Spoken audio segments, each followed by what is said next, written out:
Retrouvez Manger c'est voter avec le concours général agricole.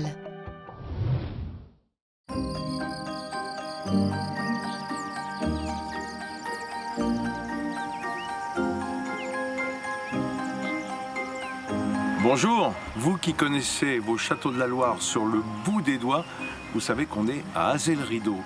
Château magnifique au bord de l'Indre, à quelques kilomètres de la Loire. Donc, Indre et Loire, c'est le nom du département qui s'assimile à la Touraine, que nous allons visiter en compagnie de Vincent Louot, le sénateur du groupe Les Indépendants République et Territoire. Il est à la fois agriculteur et vice-président de la Commission des affaires économiques du Sénat. D'ailleurs, je crois qu'il m'attend au milieu de ses vaches.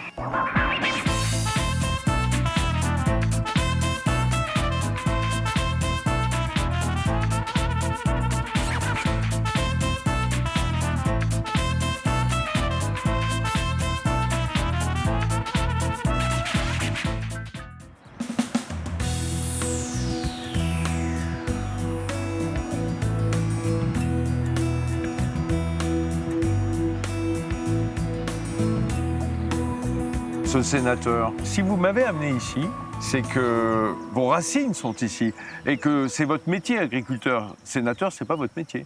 Ah non, sénateur, c'est pas mon métier. La politique, j'ai commencé sur le tard, il y a une dizaine d'années maintenant. Je veux être un bon sénateur, donc j'investis beaucoup de mon temps, plutôt 95% de mon temps sur le Sénat et 5% de mon temps sur mon exploitation agricole. Ah oui. Moi, j'ai toujours vécu ma vie d'agriculteur céréalier avec cet élevage de limousines. Elle vous aime autant que les maires qui vous élisent? La fidélité est très bovine. Elle est plus qu'humaine. La fidélité en politique, c'est un peu plus compliqué. Donc, non, c'est cool. Les vaches, c'est cool. Tout part d'ici.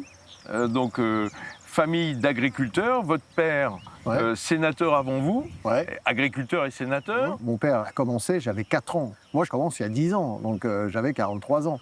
Moi, mon histoire familiale a beaucoup souffert de la politique de mon père. La famille a explosé. J'aurais toujours voulu à mon père et à ma maman d'avoir sacrifié un peu la famille à la République, de la politique. Donc moi, je m'étais toujours dit jamais la politique. Donc ce choix, en fait, d'être sénateur après mon père a été très compliqué. J'ai mis plus de 6 mois à faire ce choix. Pourquoi ? Parce que passer derrière quelqu'un d'emblématique dans un département, il a fait beaucoup pour son territoire, je ne me trouvais pas légitime. Même si j'y étais, parce que j'avais énormément travaillé sur tout un tas de sujets. Mais en fait, c'est un peu crétin de passer derrière son père. Ça s'est enchaîné par beaucoup de hasard, parce que c'était pas prévu, j'avais vraiment pas prévu ça. Quand je deviens maire de Sigogné, puis vice-président de ma communauté de communes, puis conseiller départemental, imaginez, j'allais voir les maires, ils adoraient tous mon père. Ah, le petit loup. Et puis les maires, ils me disaient, ceux qui me connaissaient un peu, ils me disaient, non mais attends, on va te challenger parce que ça va pas être aussi simple que la continuité. Donc j'ai dû bosser encore plus fort, mais en fait, moi j'ai un rêve d'enfant, c'est de changer le monde, et pour ça, il faut aller à Paris. Moi, je me suis beaucoup amusé, et j'ai eu beaucoup de plaisir dans mon travail d'agriculteur.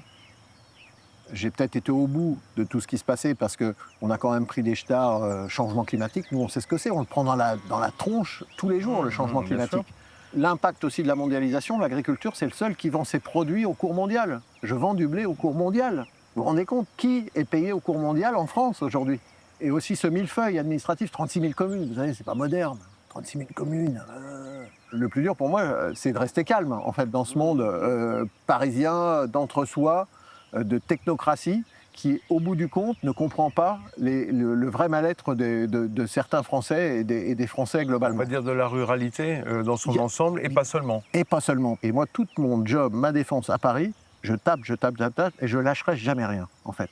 Et quand je suis fatigué, je viens ici, je viens voir mes vaches, parce qu'elles au moins même, et je me dis, c'est dur, la vie politique, parce que c'est dur. Vous savez, on mène beaucoup de combats, et on n'a pas beaucoup de victoires.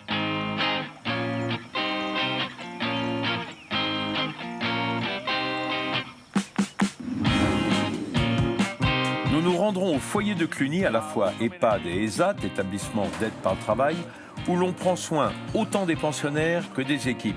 Ensuite, nous prendrons soin des chèvres d'Angélique et de Christophe qui produisent le fameux Sainte-Maure de Touraine à Sainte-Maure de Touraine.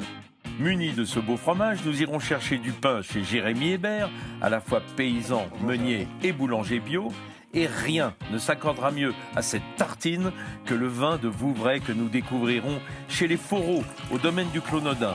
Mais d'abord, direction les serres de Jérôme Tarnier qui nous présente ses beaux légumes et un mode de distribution hors du commun. Alors là, c'est extraordinaire parce que ici, ça sent vraiment la feuille de tomate. Ah bah là, ça sent la feuille, ça sent la végétation, puis les plantes, elles sont en pleine vie, là, elles sont en pleine croissance, en pleine production. Puis nous, c'est de la pleine terre, hein. On travaille dans le sol. Ah, c'est ce que je vois. Zéro phyto, hein. Tout le monde croit que l'agriculture, on fait des traitements. On bombarde. On Ouais. bombarde par Pour le sécurité, rendement, pour le ça. rendement. Mais personne, ça coûte une blinde. Mais oui, Ça c'est coûte une une corvée. blinde. Et dès qu'on peut, grâce aux outils, à l'intelligence artificielle, aux modèles de prévision sur les maladies, si on peut enlever des traitements, mais c'est du bénéf tout de suite. Mais oui. T'enlèves un traitement fongicide sur du blé, c'est tout bénéf. Donc nous, en fait, on s'adapte énormément parce que ça ne nous amuse pas de payer des phytosanitaires. D'ailleurs, si je me souviens bien, vous avez voté pour la loi Duplan, vous? Les agriculteurs et l'agriculteur que je suis ne peut pas comprendre qu'une molécule... Les fameux néonicotinoïdes. non mais hein. l'acétamépride en est un, c'est le seul qui est autorisé en Europe. Il est autorisé partout en Europe, sauf en France. Dans toute l'Europe, ça a été utilisé sur des cultures qui ont le droit d'être vendues en France. Voilà. Donc il y a quand même un problème. Là, on a la preuve d'un mec qui fait des légumes. Il a enlevé 95% des pesticides. Enfin, je veux dire, seulement si vous lui enlevez l'assurance de ne pas perdre toutes ses tomates, et il n'a plus rien à vendre. Toute cette installation, on est quand même dans des serres extrêmement modernes, avec des enrouleurs pour tenir vos plants de tomates. C'est de l'eau chaude, hein. C'est de l'eau chaude. C'est le chauffage, voilà. C'est le chauffage. Est-ce que ça a pour but de faire baisser la main-d'œuvre et les coûts de main-d'œuvre notamment? Non. Ça a pour but de gagner en précocité, d'avoir des tomates à vendre en mai-juin. Et le parapluie qu'on a au-dessus de la tête, là, s'il y a des orages pendant 2 semaines, là, mes tomates elles sont pleines de milieu, ou un coup de grêle, elles sont finies. C'est-à-dire que là, je suis assuré. Là. C'est surtout une protection du ciel. Hein. Et puis ça gagne des calories, donc on gagne des semaines de récolte. Là, on est sur 3 ou 4 générations. T'es la 4e génération. On est sur une famille qui connaît son terroir, qui connaît ses clients, qui voit aussi l'évolution de la demande des clients, parce que faut J'ai pas des clients croire. de mère en fille. Hein. Combien vous avez de surface ici, 30. de culture? 30. 30 hectares Ouais. de maraîchage? Que maraîchage, 100%. Je sais pas faire une autre grosse chose. exploitation, 30 Bah, hectares de C'est un maraîchage. truc de malade. Surtout diversifié. C'est un truc de malade. Que 30 hectares en monoculture, c'est Oui, beaucoup ça plus va. simple. Ouais. C'est sûr. Tous ces artisans, tous ces chefs d'entreprise méritent notre respect, quoi. Notre respect et notre soutien. On ne l'a pas beaucoup. Et on ne l'a pas beaucoup. Ah non, on voilà. l'a pas beaucoup. Et vous voyez, c'est ça aussi le résultat de ce Même quand ils croquent dans parisianisme. vos tomates? Ah non, nos clients, il n'y a pas de problème. Mais c'est Oui. autour. C'est ceux qui n'ont pas croqué dans la Ceux tomate. qui ne nous connaissent pas, ceux que... Ah oui. On est des petits, quoi. On est des...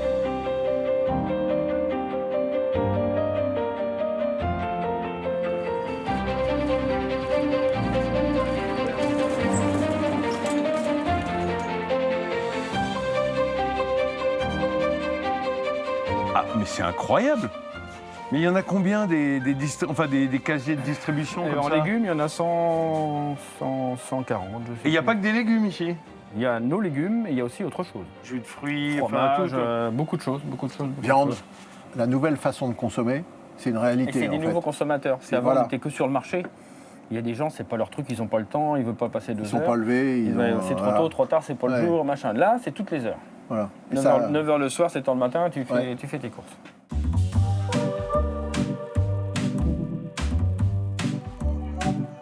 Alors, on est au foyer de Cluny, à Ligueuil, à 30 km de Tours, dans le grand sud Touraine. Et on va visiter un ESAT avec une maison de retraite qui a la particularité d'avoir une cuisine collective intégrée.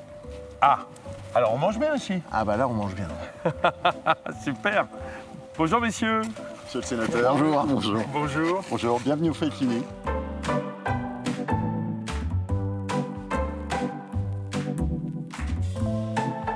Bonjour à tous. Bonjour! Donc, je vous présente Mélanie. Ah, bonjour Mélanie! Bonjour. Vous avez combien de personnes en brigade ici, Mélanie? On a entre 10 et 12 travailleurs au quotidien avec nous. Et toute votre brigade, ce sont des gens en situation de handicap, Exactement. mais à divers niveaux, À j'imagine. divers niveaux, c'est ça. Donc on adapte, les tâches sont distribuées en fonction du niveau de chacun. Comment est-ce que ça se passe, Stéphane? C'est le rôle des responsables de la cuisine que d'adapter le travail, Évidemment. de le découper en séquences simples, et puis après de faire en sorte que la sauce prenne. Ça s'inclut totalement dans la vie économique existante. Vous travaillez pour des industriels, vous travaillez pour des collectivités, vous vous incorporez totalement dans la vie économique qui est forte en ruralité. Et c'est là où l'État doit être en soutien pour prendre tout simplement soin de ceux qui sont en difficulté. Et le travail est la meilleure des solutions pour aider les personnes en situation de handicap. Et dites donc, ça va pas accrocher, j'espère, Non, Mélanie, vous inquiétez pas. Parce que C'est je vois sous les surveillance. oignons, là. Ah, ouais, bon.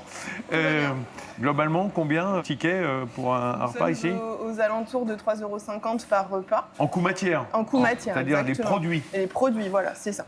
Aujourd'hui, on est dans une cuisine où on cultive des légumes, où on utilise les produits locaux. Donc on est dans tout ce qu'on aime de notre territoire, en fait. Comment ça, on cultive des légumes? Par quoi vous cultivez, vous? Oui, en fait, on a une exploitation agricole, donc, qui est Ah, un d'accord. autre atelier de l'ESAT, donc avec des personnes en situation de handicap qui produisent des légumes, mais aussi des volailles, On peut aller voir, il fait beau en plus, on en profite. avec grand plaisir.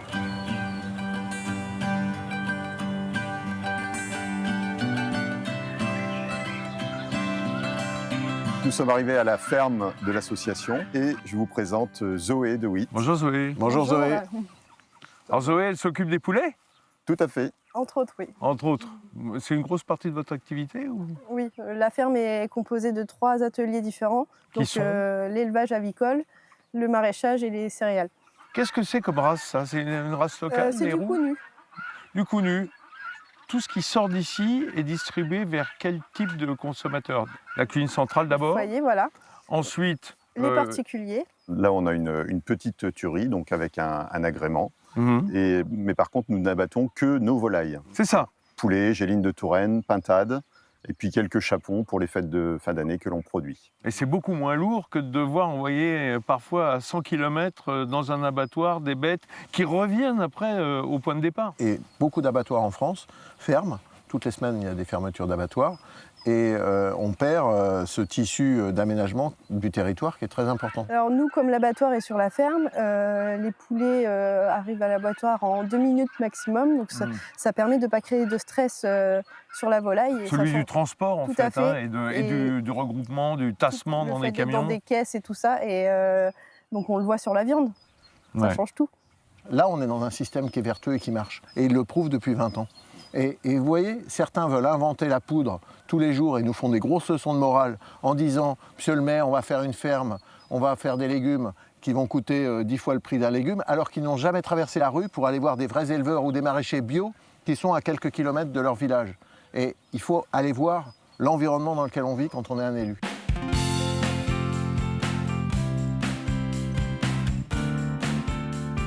Alors là, monsieur le sénateur, on va où? Alors là, on va rendre visite à Angélique et Christophe, Ouais. producteurs de Sainte-Maure de Touraine, fermiers, AOP. AOP. Et là, tu es dans le berceau de la Touraine avec ses bons fromages. Vous trouvez pas que les chèvreries, ça sent meilleur que les étables, Ah oui, en général? c'est une autre odeur, une autre bestiole. Bonjour. Bonjour. Angélique. Angélique. Bonjour Christophe. Bonjour. Ça va, Angélique? Je note tout de suite en arrivant, vous avez 2 races ici. Les Saanen, les Alpines chamoisées. La base, en Touraine, c'était des Alpines. Ouais, c'est ça. Donc Et vous vouliez vous conformer un peu à l'habitude locale. Voilà, puis j'aime bien pas faire comme les autres. Est-ce que le fait de travailler pour l'AOP, l'appellation d'origine protégée Sainte-Maure de Touraine, a changé la donne pour vous? Aujourd'hui, ça nous garantit quand même une certaine valeur, parce qu'il y a un cahier des charges à respecter, bien sûr. Donc, et les gens viennent à Sainte-Maure-de-Touraine pour acheter du Sainte-Maure-de-Touraine. Puis à savoir qu'on n'est plus que 3 producteurs à Sainte-Maure-de-Touraine. Il en disparaît, la tendance est 1 tous les 12-18 mois, un producteur fromager. C'est des fermes qui disparaissent, mais aussi un gros savoir-faire. Un gros savoir-faire, et ça, c'est bien dommage. Là, tu as des agriculteurs qui ont bientôt 4 métiers, quoi. Entre faire pousser les céréales, s'occuper des L'alimentaire. animaux, l'alimentaire, la traite, la fabrication. la fabrication et la commercialisation. La vente et l'administratif Et derrière. alors, sans compter l'administratif l'administratif, derrière. la fatigue morale des agriculteurs lorsqu'on ne gagne plus sa vie, avec un choc sur le prix du lait ou le prix des fromages, c'est très dur à vivre.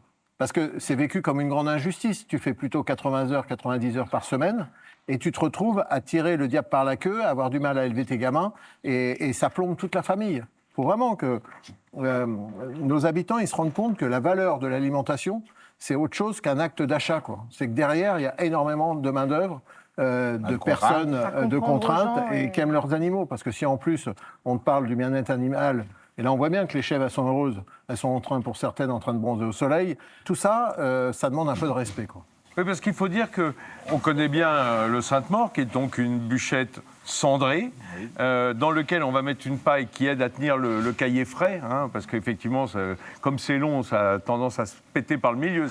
Mais cette paille, elle est gravée au nom du producteur. Le numéro d'agrément. Et le nom de la structure. Et le nom de la structure. Et puis en plus, c'est une paille de seigle. Paille de seigle. C'est tout l'avantage des AOP, parce que ça protège les producteurs, ça met en valeur un savoir-faire basé sur du lait cru, sur du vrai fromage fermier, qui est plus trop à la mode aujourd'hui. C'est-à-dire que les grosses laiteries, les gros faiseurs de fromage, ils disent « Ouais, vous emmerdez avec le lait cru ». Et ces éleveurs sont très précieux, parce que vous n'êtes plus que 3 à Saint-Maur-de-Touraine. Bon, non, mal an, l'équilibre Depuis 2 ans, financier. nous, ça fait 2 ans qu'on va arriver avec des bilans négatifs. Vous produisez combien de fromages par an? Autour de 60 000 fromages.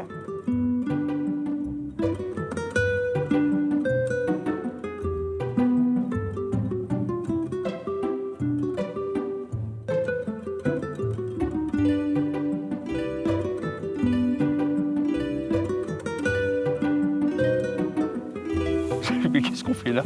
On avait dit, il nous faut du pain, avec le Sainte-Maure-de-Touraine. Qu'est-ce qu'on fait au milieu d'un champ? Ah bah écoute, t'es pas au milieu d'un champ, t'es à la jonction entre 2 parcelles de blé, et là, je t'emmène chez un paysan, meunier, boulanger. Et là, c'est le même. Et c'est le même qui fait tout. Bonjour, bonjour. Bonjour messieurs. Jérémy, monsieur le sénateur me disait, il fait tout. On a le temps de tout faire? Je fais que 2 jours de pain par semaine, et exclusivement sur commande. Et ensuite, il y a les activités dans les champs. Après, en fil rouge de tout ça, il y a le moulin et la meunerie pour avoir en permanence de la farine pour la production de pain. Mais vous n'êtes pas paysan de naissance, je vais dire, ni meunier, ni boulanger. En effet, j'ai travaillé 17 ans dans l'industrie comme ingénieur de production. Je cultive 63 hectares d'un seul tenant, tout autour de la ferme. Et ça, c'est un gain de temps absolument énorme. On peut aller jeter un œil au moulin? Mais certainement. Parce que votre deuxième métier, ça m'intéresse aussi. J'ai des questions au meunier. Exactement. Allons-y. Allons-y.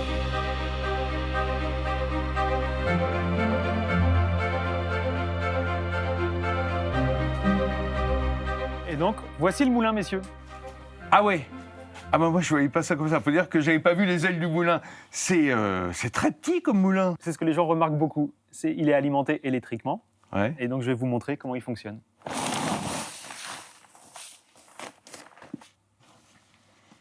Donc je charge la trémie. Ouais. Ah oui, ça va. Ça va. Le grain arrive entre les 2 meules de granit. Il est déroulé. Ah, c'est des meules en pierre? Ce sont des meules en pierre. Ce qui permet de dire farine à la meule de pierre. Exactement. Et ensuite, on arrive dans la bluterie. La bluterie, c'est ce très grand tamis qui va séparer les éléments de la farine des éléments du son, qui va être le déchet, qui n'en est pas un de déchet. Parce que le son, c'est encore plein de fibres et de protéines, et on le donne à manger aux animaux. On sort la farine, on remet le son. Et j'ai les platines.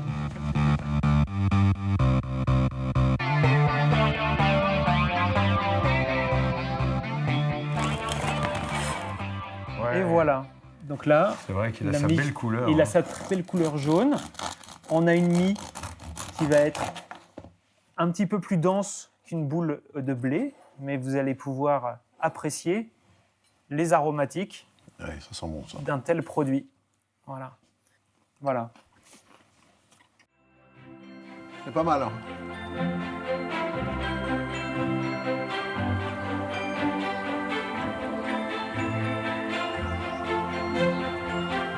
Là, on est appellation Vouvray, au Clos-Naudin. Tiens. Eh bien, Philippe, bonjour. Bonjour. Vous allez bien? Bonjour Philippe. On est dans une des plus belles appellations de la vallée de la Loire, et notamment pour le blanc, avec ce cépage chenin qui est le roi ici. Le rendu sur la Loire, bon, il est exceptionnel. On a une finesse, un équilibre entre la fraîcheur qui est liée à ce cépage et à notre latitude. Alors c'est un cépage qui demande quand même beaucoup de soins, la vigne, sinon le rendu est très moyen. Donc il demande exigence, précision. Et quand on voit une vigne comme ça, bon, mon grand-père disait, là, il y a quand même de l'amour à la vigne, elle est bien bichonnée, c'était le terme qu'ils employaient. Ah, pour être nettoyé, il est nettoyé, hein. C'est Donc, même tiré au cordeau. Hein. J'insiste, sans désherbant chimique. Donc désherbant, on n'a jamais mis. Insecticide, on a abandonné sur le millésime 2004, où on est passé à ce qu'on appelle la confusion sexuelle, donc qui est utilisé en bio. Donc c'est les petits diffuseurs que vous voyez, là, il y en a un, là, le marron. Ça diffuse des hormones et ça empêche l'accouplement des papillons. Et de ce fait, ils sont censés ne pas pondre. Philippe Foreau, ici, en bord de Loire, il y a un sous-sol très calcaire. Hein. On est sur une parcelle cadastrée Les Perruches, donc, qui veut bien dire argile à silex. Donc quand on goûte après le vin, on s'aperçoit que l'argile, il a un rôle, il vous amène la texture délicate, soyeuse du vin, et le silex, il va vous ramener la tension, la minéralité, et bon, cet équilibre entre les deux fait des vins un peu d'excellence. Un verre de vin, ça doit être le reflet d'un milieu. Bon, bah, on y va alors. On va aller voir ça, mais c'est vrai que j'ai soif aussi.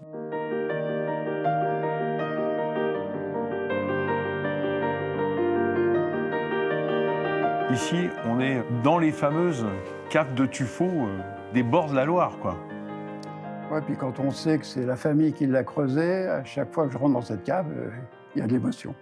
Ils ont commencé le travail dans les années 1918 et ils ont terminé par une rotonde, une pièce ronde, dans les années 70. Il y a un autre sujet, moi, qui me passionne, c'est le cuivre. Vous êtes en bio ici. Oui. Hein, donc, le cuivre, c'est vraiment un peu le désinfectant à tout faire contre notamment le mildiou dont on parlait. Anti-champignons. Si aujourd'hui on peut plus mettre de cuivre, il n'y a plus de culture en bio, c'est fini. Parce qu'aujourd'hui c'est interdit ? 2026 n'est pas un problème. Le problème, ça va être en 2027. Ah ! Mais 2027, on donne un avis où on interdit le cuivre. C'est l'aspirine de la vigne. Hein. Et t'enlèves ça, il n'y a pas de solution pour le mildiou. Si encore on avait une solution. Alors certains disent, mais si, les solutions vont venir. Mais attendez, ça ne se décrète pas. Ouais. Qu'est-ce qu'il y a dans cette bouteille, du coup ? Alors donc, j'ai choisi un demi-sec. Ce millésime est de 2015. Effectivement, il y a du minéral, il y a de la tension, mais en même temps toute l'amabilité de ce léger sucre. C'est un vin consensuel, c'est un vin centriste. Ça vous va bien, je trouve, Vincent. Ça va pas mal. Merci beaucoup.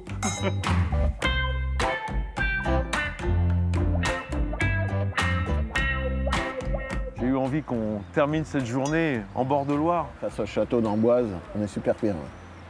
Ce qu'on a vu pendant cette journée, c'est en fait, dans cette petite France, une agriculture qui est multiple, une agriculture qui est belle, une agriculture qui travaille beaucoup, une agriculture qui mérite d'être considérée. Et moi, je suis très fier de mon territoire parce que cette petite France, en fait, nous donne plein d'espoir sur la capacité des habitants à écrire des partitions qui sont belles et qui sont pleines de valeurs que je défends, moi, en politique. Oui, mais Vincent Louhault, vous avez la réputation d'être quelqu'un qui a la langue bien pendue, qui ne pratique pas la langue de bois, on l'a vu tout au long de cette journée. Est-ce qu'on peut quand même parler aux Français sans leur vendre du rêve ? On doit apporter des réponses sonnantes et trébuchantes à nos habitants et arrêter ce mal français de dévitalisation de notre économie par le poids des charges, le poids des normes et le poids des impôts. Et ça, c'est un challenge énorme. On a un super beau pays, on doit être positif. On a des énergies de malades de nos habitants, mais on doit vraiment quitter ce politiquement correct où on ne dit pas les choses. On a parlé avec des vrais gens, avec des vrais habitants. On a écouté. Et on a écouté, voilà. Tu dis le terme qui est important. L'homme politique qui arrête de parler est quand même un bon homme politique. Le Sénat, c'est une chambre qui donne un destin national à des hommes et des femmes du terroir. Et vous le rendez un petit peu à vos administrés. Je suis parti à Paris pour une chose, c'est que le temps politique, on ne décide pas, en fait. Et je serai la petite souris qui va trouver son trou dans la politique parisienne pour essayer de ramener beaucoup de bon sens et beaucoup d'énergie positive. C'est quoi votre rêve ou votre vision ? à 10 ans? L'efficacité en politique, on sort des idéologies, quelles qu'elles soient, dans tous les excès, on sort de tous les excès pour être pragmatique et basé sur une chose, la science, les scientifiques qui nous expliquent quand c'est dangereux, on arrête, quand c'est pas tout à fait avéré, on continue, on trouve d'autres solutions, mais on avance étape par étape, marche par marche, et on ne met pas nos agriculteurs ou nos industriels et notre population dans des difficultés. Valable pour la loi du plomb, pour le cuivre, pour tout un tas d'exemples, et on en a des dizaines dans l'industrie. Et les idiots utiles de toute cette macroéconomie seront ceux qui consommeront des produits importés à 90 ou 100%. Merci, monsieur le sénateur, pour cette belle randonnée en République dans la vallée des Rois. Je ne sais pas si le bonheur est en Indre-et-Loire, mais en tout cas, ça y ressemble ce soir. Et si vous n'avez pas l'occasion de passer dans le département, au moins, vous nous retrouvez sur Public Sénat ou alors sur la plateforme publicsénat.fr. Mangez, c'est voter. À très vite. Voilà, vous m'avez coupé, bordel. Non, je rigole. Non, mais surtout, ils n'ont rien enregistré jusque-là, c'est ça? Ah non, ça vous ne me faites pas répéter, je suis incapable de répéter les choses. Moi, ça marche pas. C'était Manger c'est voter avec le concours général agricole.